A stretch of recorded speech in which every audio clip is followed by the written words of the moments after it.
Okay, good evening, everyone. So today we are continuing with our financial derivative course. So I hope that by now, some of you have managed to get the textbook written by Obiatula Ismat Bacha. So if you have gotten it, then you can read more.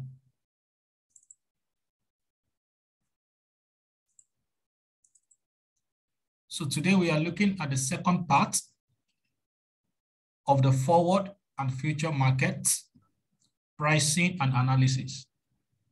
So in the part one, we have looked into the forward and the future contracts.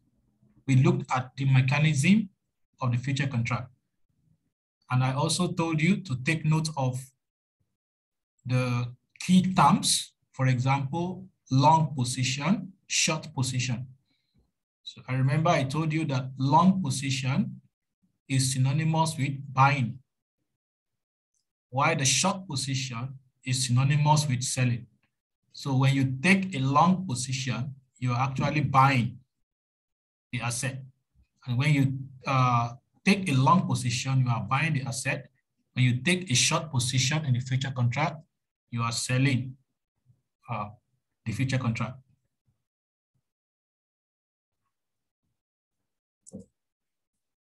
So today's objectives, you are expected to cover at the end of today's lecture. You should understand the main players and how they use the future market to hedge. You should also know how the prices of future markets are determined. You should also have good knowledge and related issues of forward and future contracts. And you should have an understanding of basic derivative structures to build on for an in-depth study of a complex structures in the following chapters. So chapter 1 to chapter 4 basically is, or lecture 1 to lecture 4 is still at the foundation stage.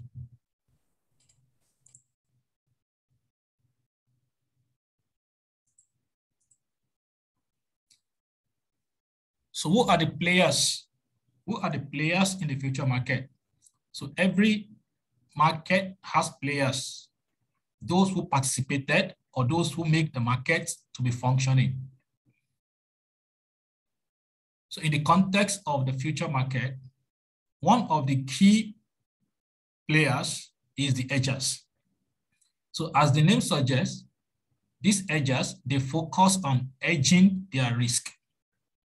So hedging means that you are trying to minimize or reduce your risk. But there must be a strategy in order for you to hedge effectively. So what is the correct hedging strategy? There are two equivalent ways to determine the appropriate hedge position. The first one, you can view it from the underlying asset position. So by now, I expected you to know what we mean by underlying asset. So underlying asset, it can be stock. Underlying asset, it can be commodity. Underlying asset is the asset that we use to determine the value of the future contract or the forward contract. So without the underlying asset, you cannot determine the value of the future contract or the forward contract. So view from the underlying asset position. This is if you are long in the underlying asset, then the position in a future contract of the same underlying asset should be short and vice versa. So what this means is that when you take a long position in the underlying asset, then you have to take short position in the future contract. So if you take a short position in the underlying asset, then you have to take a long position in the future contract. This will enable you to protect yourself in two directions. We can also look at hedging from the perspective of price risk. That is to protect yourself from rising prices of the underlying asset.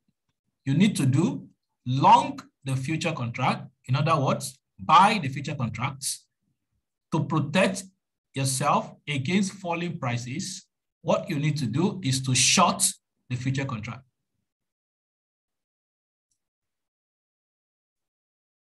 Remember from what we have discussed in the previous classes, when the price is going up, it doesn't favor the buyer. So the buyer that takes a long position, they are protecting themselves against a rising prices. On the other hand, those who are selling, they are afraid of falling prices. So if you are selling, you will take a position, you take a short position in future contract to protect yourself against falling prices. Because if the prices fall, you have to sell at a lower price. One will be long in an asset now, will be afraid of a falling asset prices, and will go short to hedge and vice versa. Now look at this table. So it summarizes the strategy that you have to take. So you need to take note of this strategy, because as we continue in this course, you'll be seeing the application of all of this. So take note of the hedging strategy. If your underlying position is long,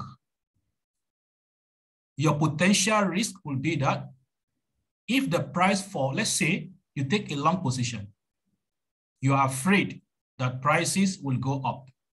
You take a long position. Let's say you fix the price at 100 ringgit. Now, if the price falls to 80 ringgit, then you can see that there is a possibility here that the risk is falling prices. Because if it falls, you are actually losing money because you have already contracted to buy at 100 ringgit. So to offset this risk, you need to take a short position in the future contract. So if you take a long position in the underlying asset and you take a short position in the future contract, you'll be able to protect yourself against the falling prices. On the other hand, if you are taking short position in the underlying asset, you are afraid that prices will increase because you are exposed to these rising prices. Even though you have taken a short position, what if the price increase further?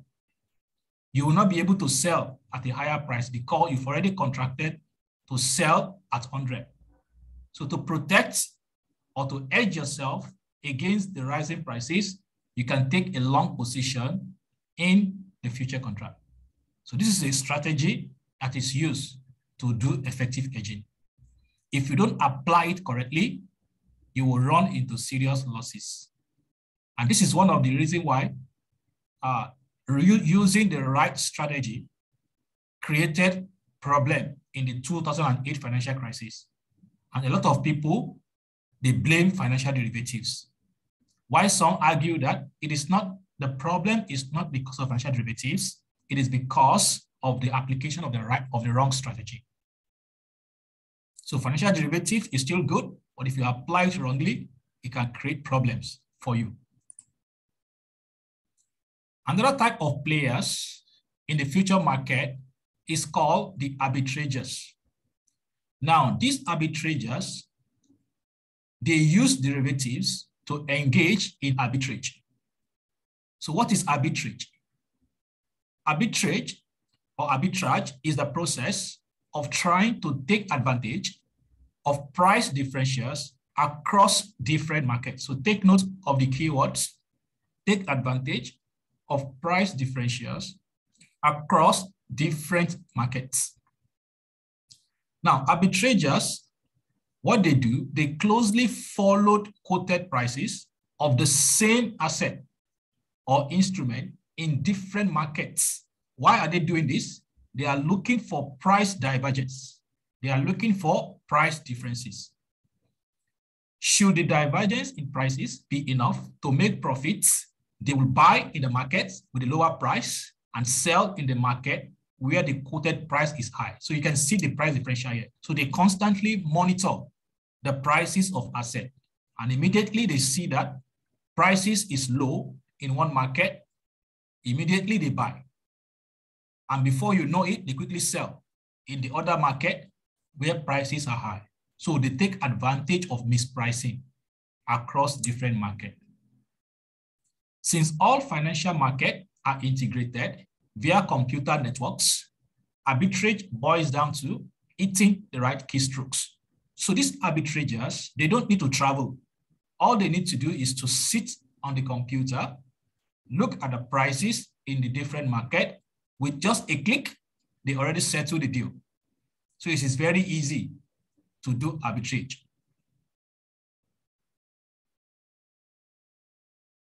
Most of the time, this arbitrage opportunity will not last for long. So in the next slide, it will be highlighted. It has to be done very fast because not only one person is seeing the price differences. It is open to several people. So if you can act very fast, you make the profit.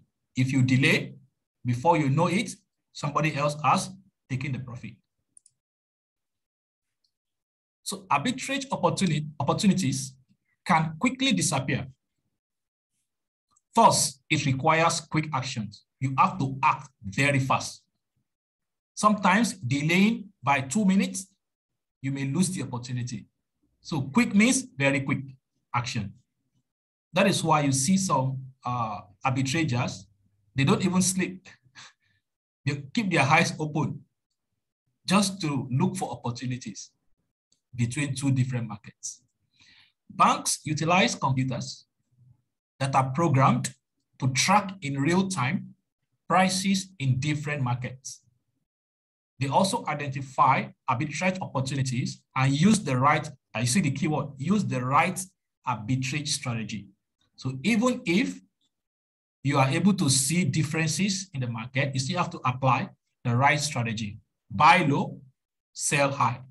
Buy low, sell high. Then you make the profit.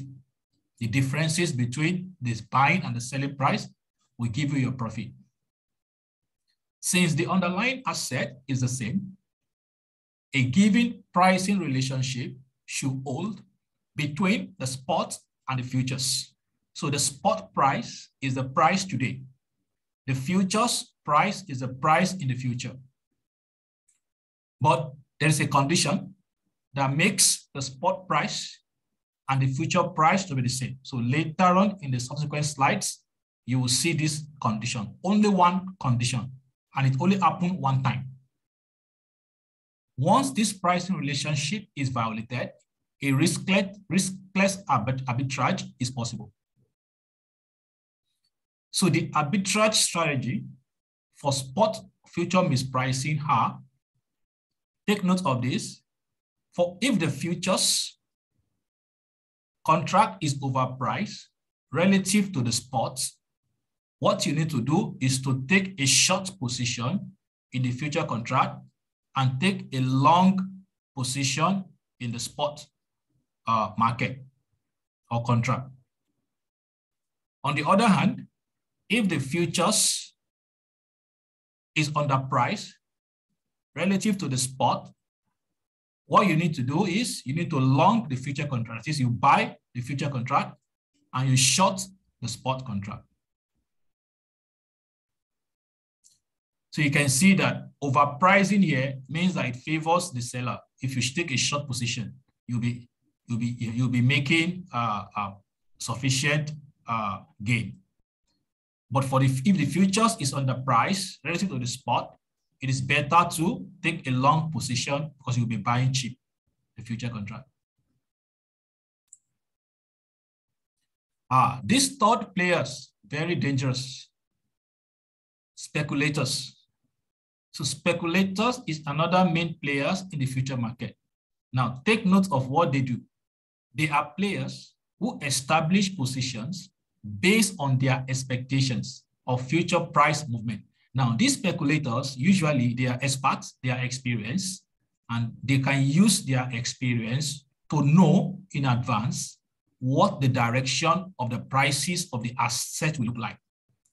They are not always accurate, but out of 100%, they may be accurate about 95% of the time, because they have their own way of gaining assurance that the price will continue to increase or the price of the asset will continue to decrease. They are so confident of their speculations and they take advantage of that. For example, if speculators expect the underlying asset price to rise over the immediate future, they will long the future contract. That is, they will buy the future contract on the asset. So why are they buying? They are buying because they are very sure, based on their experience, that the prices of the underlying asset, let's say, for example, stock, will continue to rise. So based on this, they want to buy cheap today. So they take a long position in the future contract. Now, unlike the hedgers and the arbitragers, speculators take position in asset or market without taking offsetting positions. So this one is very important.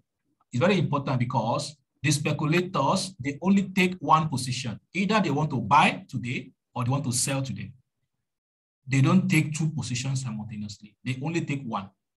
That is why they rely on their experience. Because if you take one position and if your expectation is wrong, you lose money. If your expectation is right, you make money. So you don't have the option to protect yourself in two directions, only one direction. So speculators can be classified as day trader. So the day trader, day trader does mostly intraday trading and on relatively small volume. So this day trader, they focus mainly on intraday if the trading is done within a day, and also the volume they focus on is very small. We have another category of speculators called the scalper. So the scalper is essentially similar to the day trader, but they take large volume positions. So take note of the difference. Small volume, large volume on small mispricing. While the position trader is a relatively longer term player. He often takes an old position of several weeks, months before getting out. So this position trader, I think they can take a longer term risk. So that is why they can wait for weeks and even for months. But key things you need to remember here, they can only take one position. Either they buy or they sell. They cannot buy and sell at the same time. Now we are moving to another aspect of future contract. Determination of the future prices. So how are the future contract priced? So how do we determine the price that is paid? In the previous lectures, we talked about, we just use arbitrary figure, 100 ringgit, for example, but this 100 ringgit, we can look at the way in which it is determined. A derivative derives its value from its underlying asset. So underlying asset here refers to, it can be stock, it can be bond, it can be interest rate, it can be exchange rate. Any financial asset, or it can be commodity, it can be wheat, it can be palm oil, it can be cocoa. The starting point will be the spot price of the underlying asset, because it is only when you know the price of the underlying asset, you can determine the price of the future contract. Without the underlying asset, you cannot derive the value of the future contract. So futures price has to be determined by adjusting the spot price of the underlying asset by the carrying cost. So the spot price means the price of the asset today. For example, the price of the stock today. So spot price means now, today. Since a future contract calls for delivery at a future date, the short position, that is the seller, will have to incur additional costs like storage and handling costs. So why is this like this? Remember, we have one position, the seller, one position, the buyer. So let's assume that we are looking at commodity, for example. So if the seller agrees to sell in 6 months' time, the seller has to create a warehouse to keep the product for some time before delivery. So by keeping those products for some time, he has to incur some costs, maybe cost of carrying damages. There are some of the product that will be damaged. So all these things are cost to the seller. Not only that, since the payment for the futures will be received only at maturity, the short position also incur opportunity cost of a later payment. So since the contract is entered today, but payment is only made to the seller after 6 months, for example. So it means the seller has to wait for 6 months. This is also an opportunity cost, because within 6 months, if the seller has sold it, maybe in month 1, for example, he could have used the money to do other things. So because he is waiting for 6 months, he's also incurring opportunity cost of a late payment. So all of this must be taken into consideration to arrive at the price of the future contract.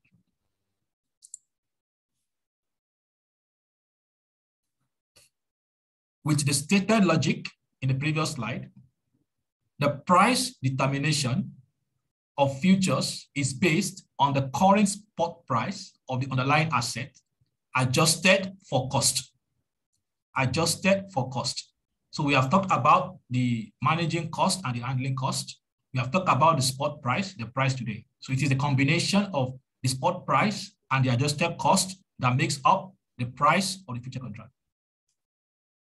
Cost of storage, which include the cost of handling, the cost of spillage, that is some of the products damaging before maturity, shrinkage, and also possibility of thefts or decrease in trying to keep the product till maturity. So all these are costs to the seller.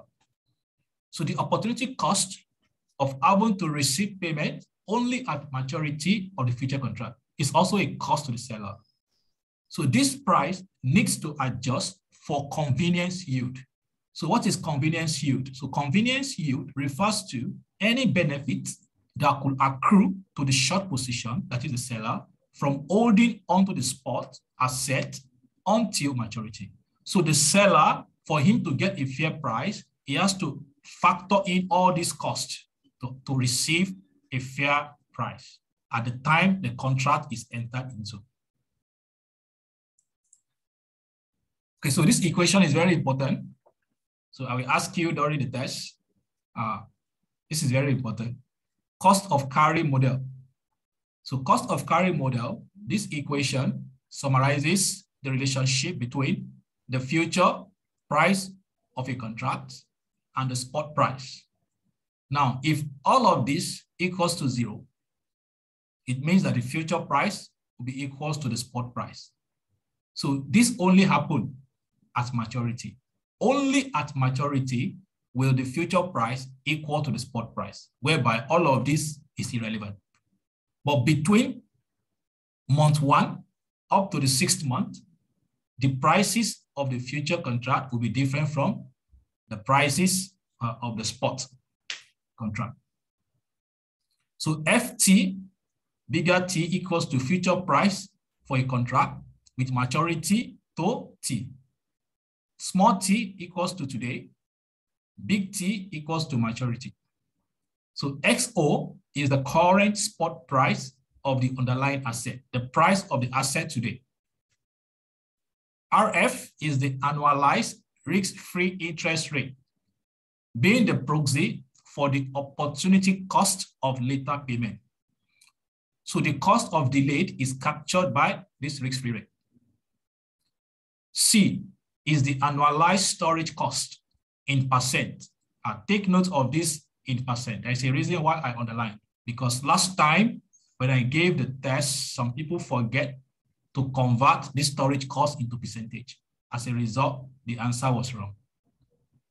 So this formula is designed in such a way that this C here is in percentage, inclusive of shipping, handling, shrinkage, and the spoilage cost. Then Y equals to convenience yield, which is also in percentage, annualized percentage. So take note of C and Y in percentage. Okay, look, for our example, in the previous lectures that we have done, we have been using cocoa farmer and the confectioner. So you should have been familiar with this illustration. So the following information is given. The spot price of cocoa is 98 ringgit per ton, for example. The risk-free interest rate is 6% annualized. The storage cost is 5 ringgit per ton per year, while the convenience yield for the farmer is not given, is 0. So you can see this storage cost is synonymous to C.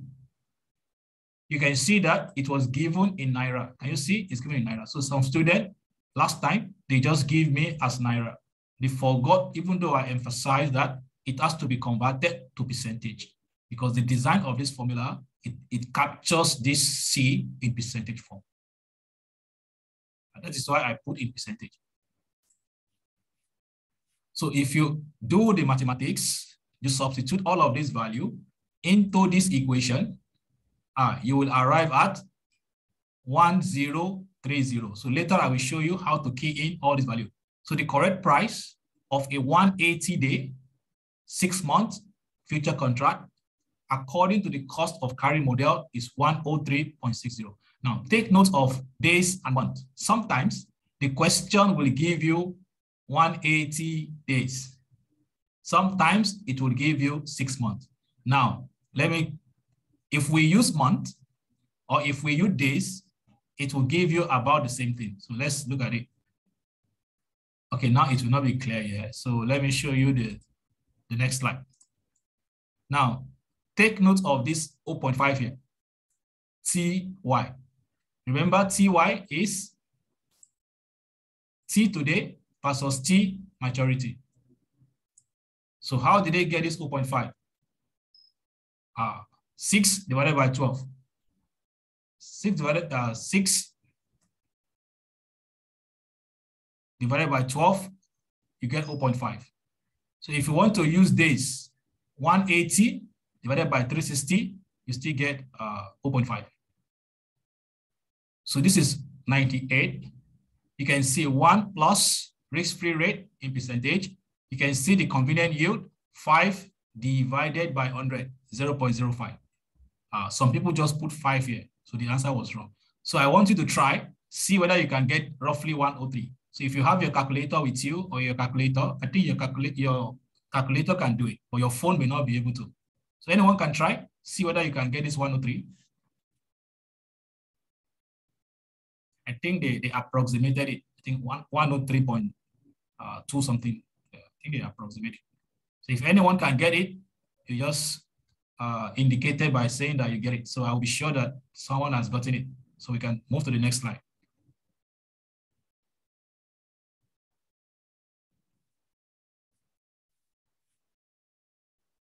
So I give you 5 minutes. Actually, you can get it in less than 5 minutes. But because I didn't announce in advance to bring calculator, so I'm sure you have calculator around. You can help us out whether you can get this value.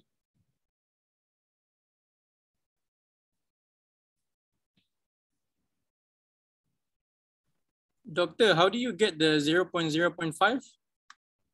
This one. Thank you. That is why I already explained last time. Let me go back here. C, annualized storage cost in percentage. So what is the annualized storage cost? So we are given the storage cost to be 5 ringgit per ton per year. So we divide by 100 because it's in percentage. So 5 divided by 100. Okay, I see. Thank you. All right, thank you. That is why I want someone to try it, because last time I assumed the student got it, but many of them got it wrong because they forgot that they have to convert this to percentage. Okay. All right. Okay. Yes? How about the storage cost if, for example, 105, for example, or 105 ringgit? So in percentage, maybe 1.05. If it is 1.05, okay, usually they will give you in Naira. They will give you in Naira. Most of the questions that I see, they give you in Naira. Because giving you in Naira alone is enough to track you. Because once you see it in Naira, you are tempted to put it in Naira. And that is why I underlined it. That is in percentage. Yeah, they will give you in Naira. But you have to remember that it's in percentage.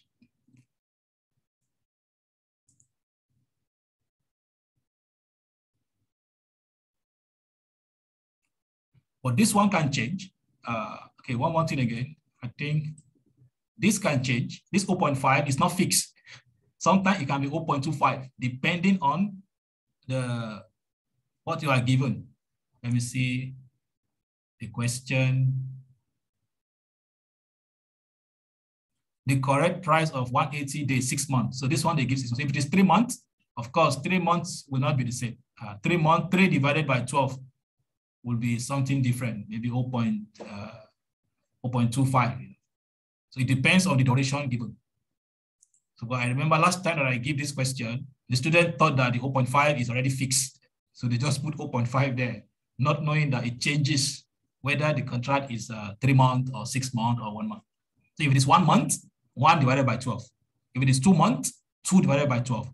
If it is 3 months, 3 divided by 12. If it is 6 months, 6 divided by, so it changes. So anyone able to get approximately 103?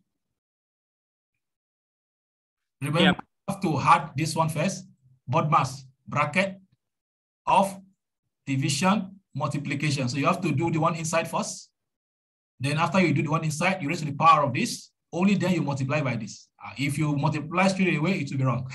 It means you didn't follow the BODMAS, bracket first. Then after you get this, or if you don't want to do directly, you can just do the one inside here. Then you still put it here, raise power 0.5. So you raise it first, then before you multiply. And you should be able to get close to 103 point something. I'm taking time here so that I want to be sure at least one person can get it correctly, 1 or 2. So who is bailing us out?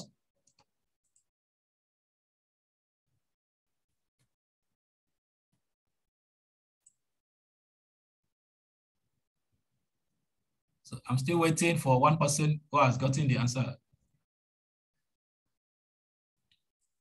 The answer is exactly in the slide. It's that one.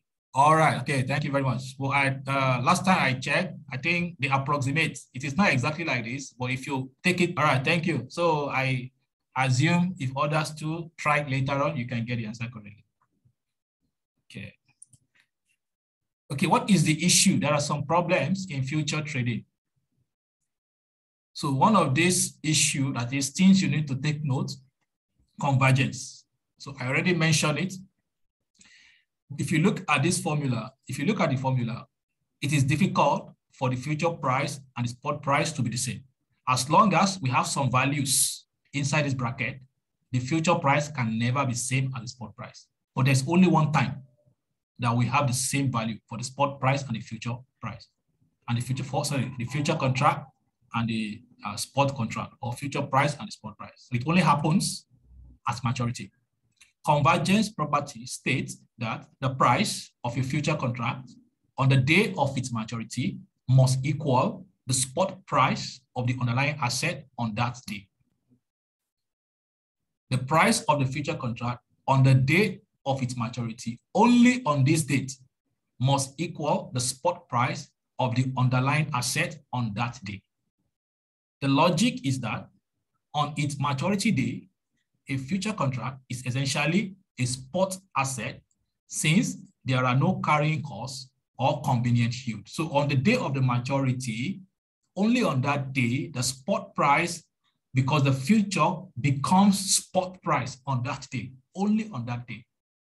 And on that day, there is no carrying cost. There is no any other cost. So once you just deliver it, that's it. So it's only on this day. According to this property, convergence should occur only at maturity, only at maturity. The logic is that even though the underlying asset is the same, the spot and the future prices should not be the same, since there is clearly a time difference between the two. Because there's a time difference between the future and today. So ideal situation, these two prices should not be the same. There must be a compensation for waiting in the future. But only at maturity, you have this equality. Now, this diagram explains what we mean by convergence at maturity. So if this broken diagram indicates the futures, the price of the futures contract, and if this unbroken line indicates changes in the price of the spot contract over time, you can see that at the initial beginning, there's a big gap between the futures price and the spot price. But as they move towards maturity, you can see the gap is closing gradually, but at only one time, maturity time, can you see the convergence? So only at the maturity date, you see that the two prices are equal. Any other time, the prices are different. So that is what this convergence is trying to emphasize.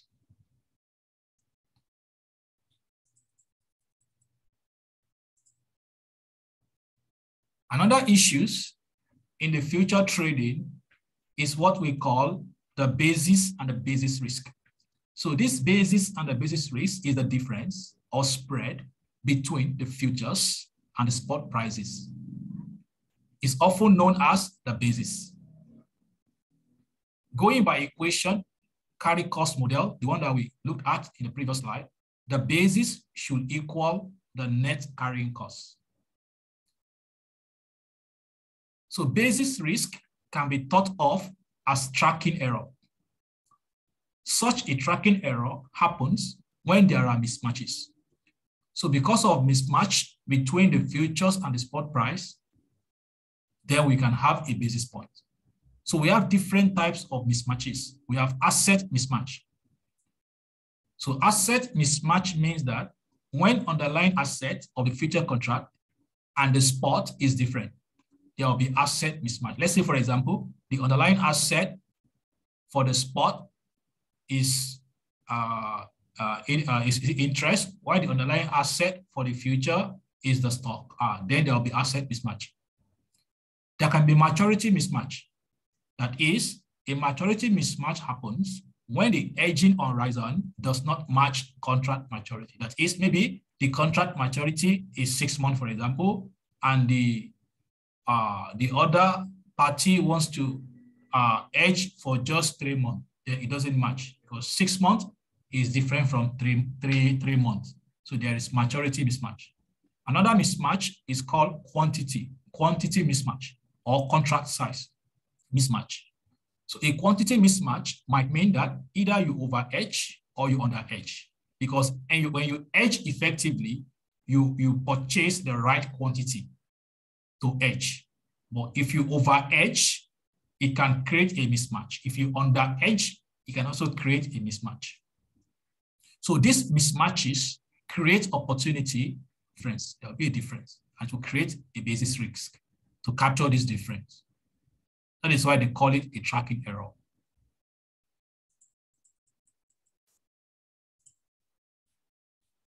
There's another issue in future trading called cross-hedging.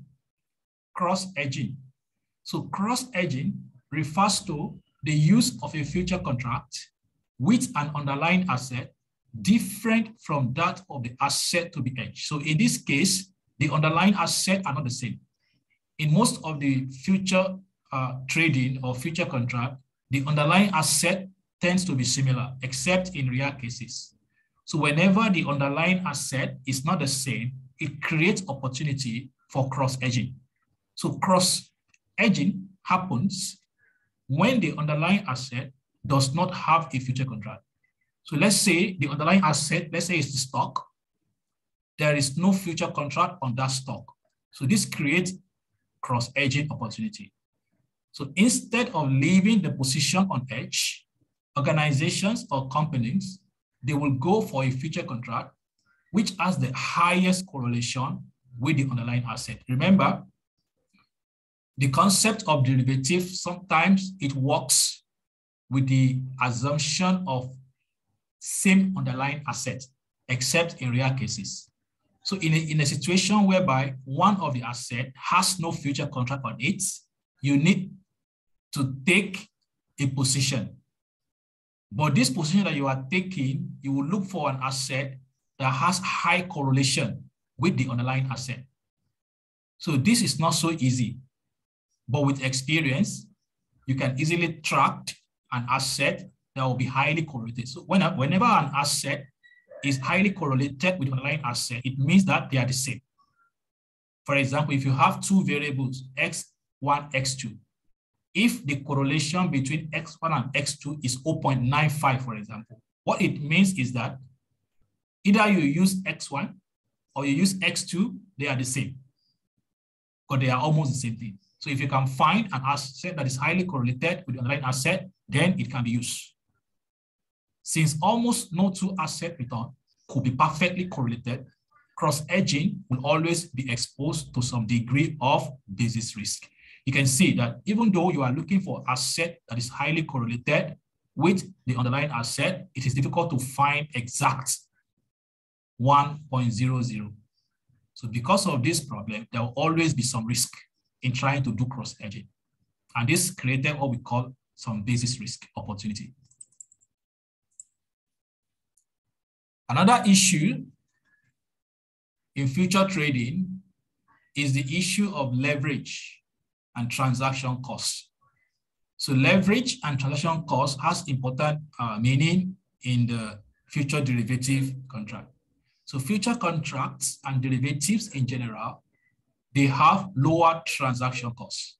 So lower transaction costs because of the presence of exchange. You still remember the difference between the forward and the future contract is that the future contract has an organized exchange.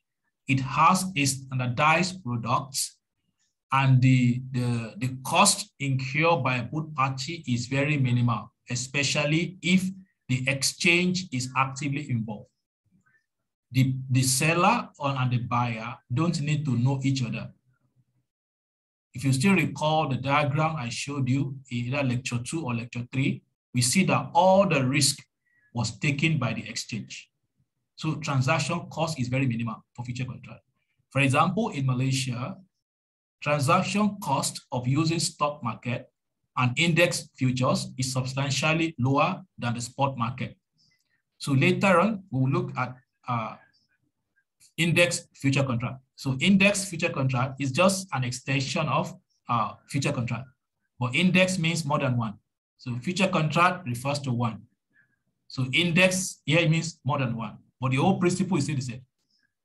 So once you understand the concept of future contract, it's easy to apply it to index. So index means more than one future contract. So derivatives have inbuilt leverage. So leverage refers to the use of other people's money, OPM, in the financing of an asset. So one of the benefits of people that engage in financial derivatives is that they can easily trade other people's money as if it is their money. For example, most of us, we have Maybank or CIMB Bank. We put our money in Maybank. So when we put our money in Maybank, imagine all Malaysians put money in Maybank. It means Maybank has more money. So Maybank can use all our money to do business, make more money, only give us siki-siki, small interest. So it's leverage. That is why banks are called dealers in debt, because it's easy money. You bank in, I bank in, I bank in, they take all the money, they trade with it, they make more money. So in similar manner, in financial derivatives, it is possible for those players in the derivative market to have leverage. They can trade with little or nothing added, and they can still make a significant profit. So leverage refers to the use of other people's money in the financing of an asset. Future contracts have inbuilt leverage, since one need only pay the initial margin, not the full amount. So if you still recall the lecture of last week, where we are trying to use, we are creating trading, how to trade in the future contract, market to market. If you still recall, the amount available was 12,000 ringgit, but the buyer and the seller only need to pay 1.2, 10%.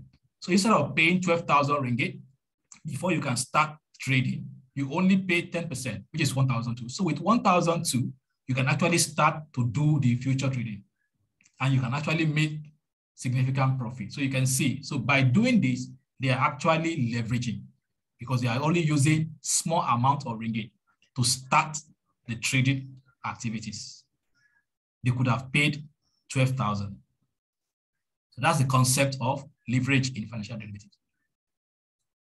Okay, so I think we'll continue from here. So we can take our break now. We go for prayer. Then 7:30, we continue from here. So let me stop our recording.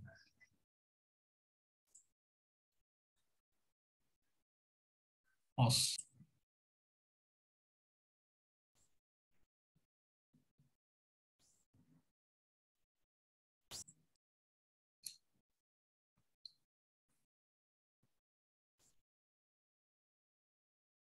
All right, so we have already explained this part. So the key point to remember here is that in the future contract, there is opportunity for leverage, and there is opportunity for reduced cost.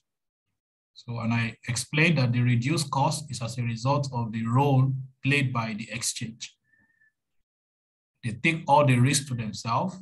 They also minimize the cost of doing the trading between the buyers and the sellers. An example was seen in the case of the trading of the future contract, whereby instead of depositing 12,000 ringgit, you can only keep 10%, 1,200. With 1,200, you already can start the trading.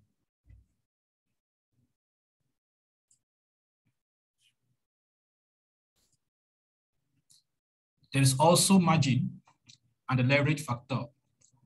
So initial margin and the extent of leverage are inversely related, meaning that the higher the initial margin, the lower is the leverage factor or the leverage multiple. So if the margin increased to 50%, your leverage will reduce. Why? Because you have to deposit more for the initial margin. So the lower the margin, the higher the leverage. The higher the margin, the lower the leverage. Example, if the initial margin is 10%, the leverage factor will be 10 times, as shown in this example. So you multiply 10 by 1,200, you get 12,000. The leverage factor is 10 times. A trader in a futures could therefore control 10 times the value of the underlying asset. This means that its percentage return will be 10 times more than that in the spot market.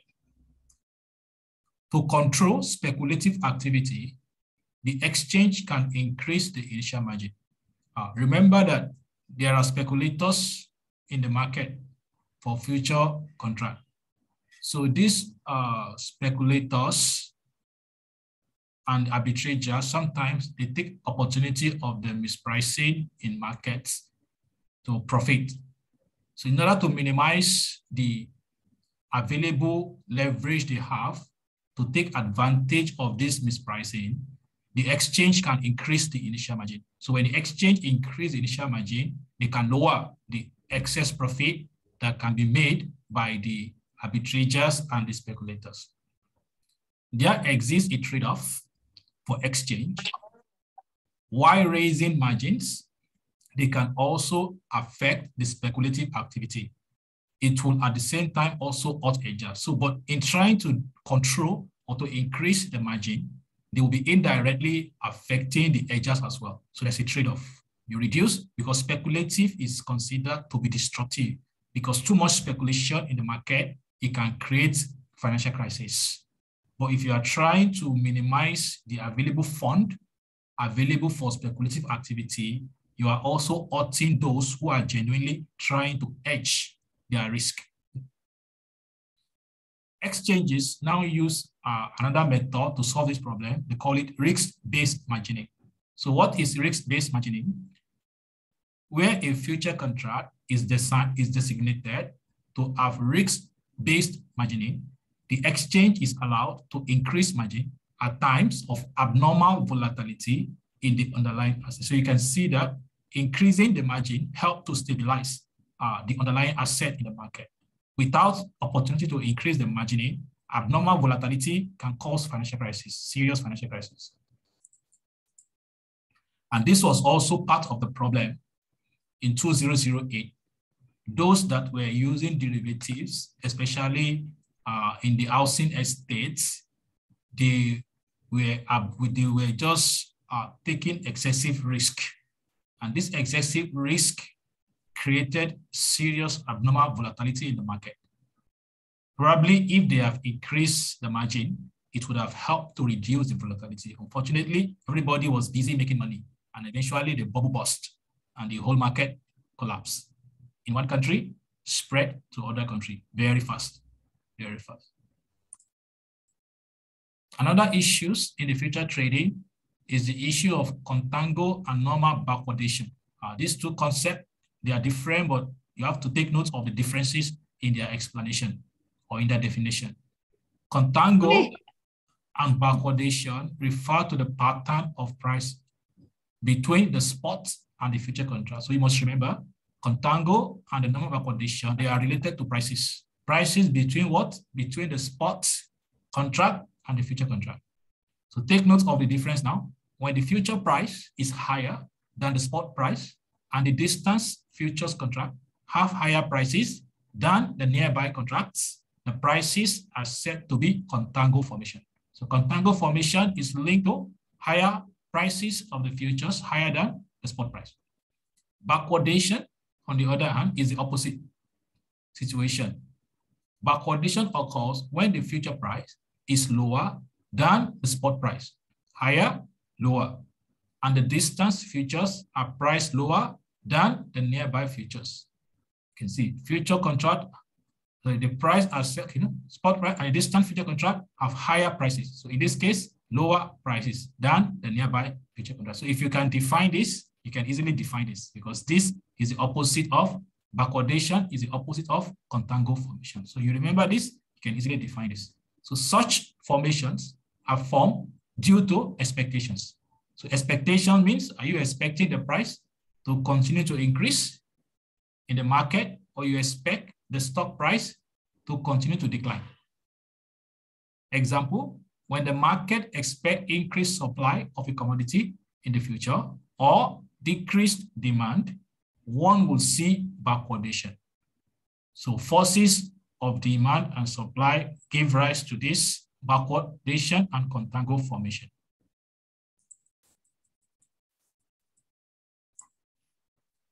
Another issue in the future trading is open interest and trading volume. Sometimes they are confusing, but the difference is very clear. Open interest and trading volume, they are indicators of how active trading in the future contract. So if I want to know whether the future contract is liked or is frequently used by the traders in the derivative market, I look at the volume of trading. So if the volume of trading is large, it means that the future contract is actively traded. Or if the open interest is high, it's also an indication that the future market is actively used by the players in the future market. So there is what we call daily trading volume. So daily trading volume is the aggregate of total trade in a particular contract, while open interest is the total number of outstanding contracts for a particular contract month. So let's see the difference with example. Open interest is more meaningful item where derivatives are concerned.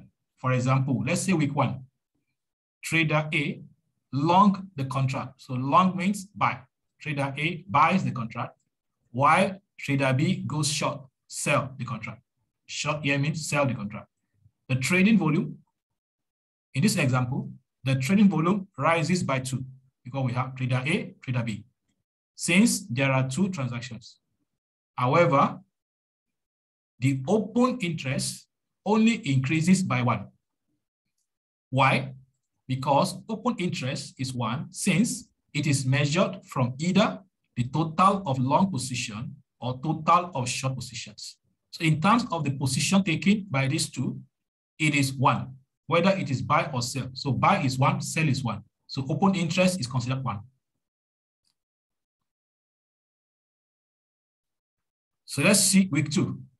Trader A offset his long position now by buying short, that is selling, to a trader C. Now the trading volume still rises by 2. Why? Open interest remains unchanged. What's the reason? Open interest is unchanged. Why? Since neither the total of the long or short position have changed. So the long position, short position is still 1-1. It has not changed, so it's 1. And the volume is still 2 because we just have one trader pass his contract to another person. So it's still considered 2.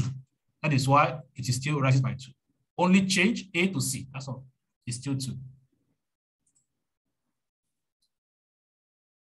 There are also different types of orders in the future market.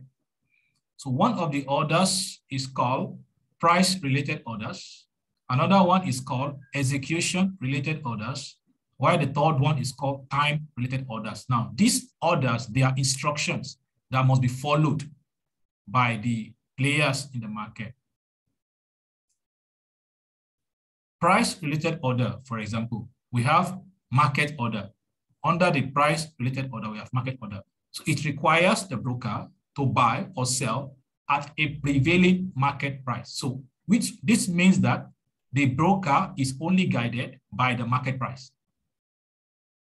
So the broker will only buy and sell based on the forces of demand and supply. The prices are set that time. So it's more flexible. Limit order or price order, and this one has a restriction. A trader specifies the price at which he wants the transaction to be executed. So this limit order has restricts the broker's range of buying and selling. He can only buy at a particular price. There's another one called the stop order. A stop order may either be a buy stop order or a sell stop order. So what's the difference? A buy stop order is an order instructing a broker to buy at a specified price above the market price. So you can see in this case, you cannot sell at the prevailing market price. It has to be above. So if the market price is 100 ringgit, you can only sell when it is 101 or 102, above 100. Below 100, you cannot sell.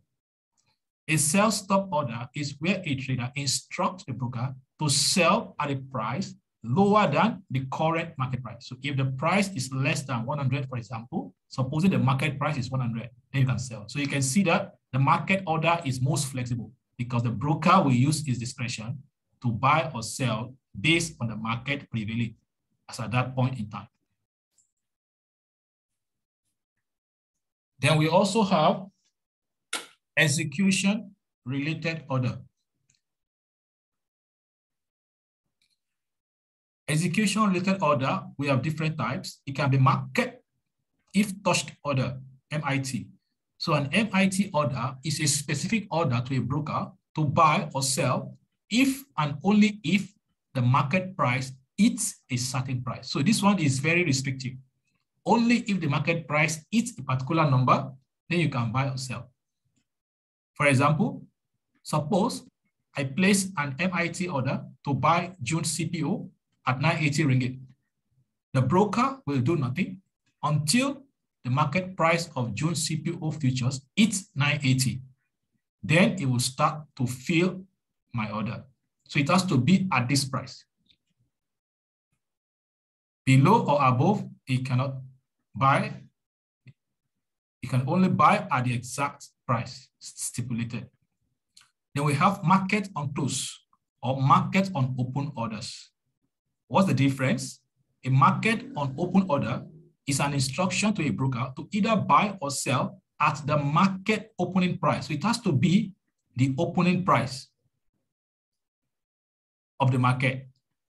While the market on close order is instruction to transact at the last minute, such that the transaction price will be the closing price. So one is open price, the other is closing price. So all this order must be followed strictly. Then we have the time-related order. So this is related to timing. So under the time-related orders, we have fill or kill order.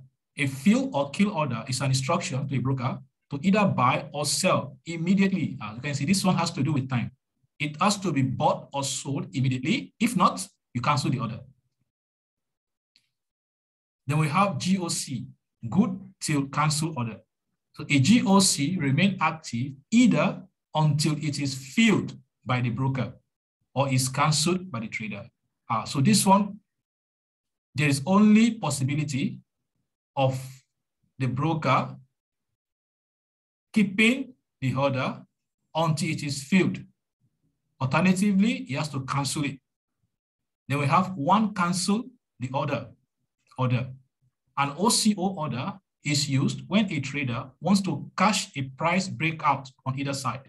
So either side of the movement is instructed to take action. An OCO is essentially a two orders placed simultaneously, but with the stipulation that if one order is filled, the order must be automatically canceled. So initially, you make two orders simultaneously, but as soon as one is taken, you have to cancel the second one. And the last one is the day order. It is an instruction to a broker to transact at a specified price within the day. Maybe it could be in the morning, then after that, the price will change. So all of these orders basically saying that the broker cannot just buy or sell based on what he wants. He will have to rely on information from the buyer or the seller. The buyer and the seller, they only transact through the broker, but they give instruction to the broker. Most times, the buyer will not do it themselves. The seller will not do it themselves. They go through the middleman called the broker. But the broker will only take instruction given by the trader, either the buyer or the seller.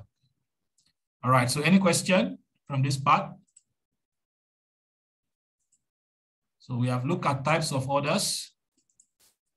We have looked at issues in future trading, contango and backwardation, margin and the leverage factor, leverage and transaction. We have looked at cross-hedging, especially if the underlying assets are not the same, they are different. There is opportunity for cross-hedging.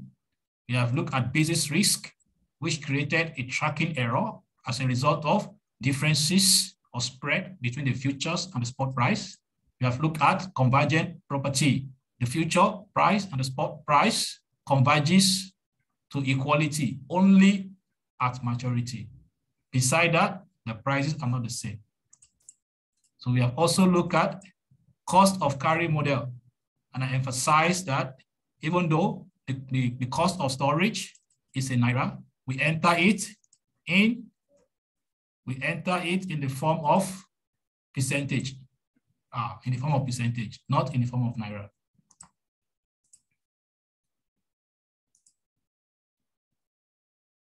Yeah, and I also specify the cost of carry model. It shows the relationship between the future price and the spot price. So I'm just trying to summarize a bit.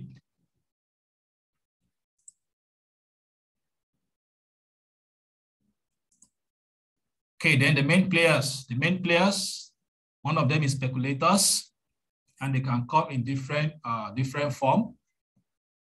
We have the speculators can be classified as day trader, scatter, and position trader. Then we have the arbitragers. They take advantage of mispricing in two different markets or mispricing between two different assets. And there are strategies you need to adopt to be able to profit from this mispricing. And very importantly, the mispricing quickly disappears. It doesn't last long. That is, if you delay, in taking advantage of the mispricing, someone else will take advantage of it. Then we'll talk about the edges. One of the main advantage of derivatives is to hedge your risk. And to hedge your risk, you must use the right strategy. And the right strategy is summarized in this table.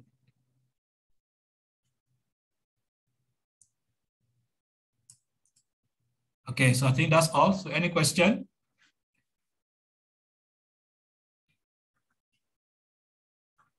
No. All right, there's no question. So I think I uploaded a video just to show you how the future market works. Very short video. So your free time, you can just watch it on the, what's the name of this, Putra Blast. So you can check it and watch it. So you can get some information about the forward and the future contract market. So next week, I think we will move into index, still futures related, but another underlying asset. But once you understand chapter 1 to 4, or this lecture 1 to 4, it will be easier for you to understand the subsequent ones. It's just an application, extension of what we have covered in lecture 1 to 4. So, but yeah, that reminds me, you need to form a group. So after you form your group, you can send at least 5 in a group, 5 in a group. If you're not up to 5, I think because you are 20 something, maybe 5 will be okay. But if not, you can still have 2 or 3 people in a group, or at least 5. So let me have the name so that by next week, I think I should be able to give you some assignment that you will work on as a group.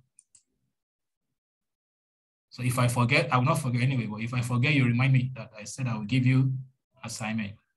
The reason why I delayed the assignment, I want you to have the understanding first, then it's easier for you to appreciate the question. If I give the question early and you don't know what the question is talking about, then it doesn't make any sense. So it's better after taking at least 4 lectures, then you already know what is happening in the course. Only then you can appreciate the question. All right, so see you next week.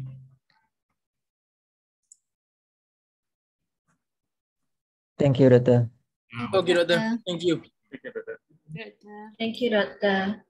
Thank you, Doctor. See you.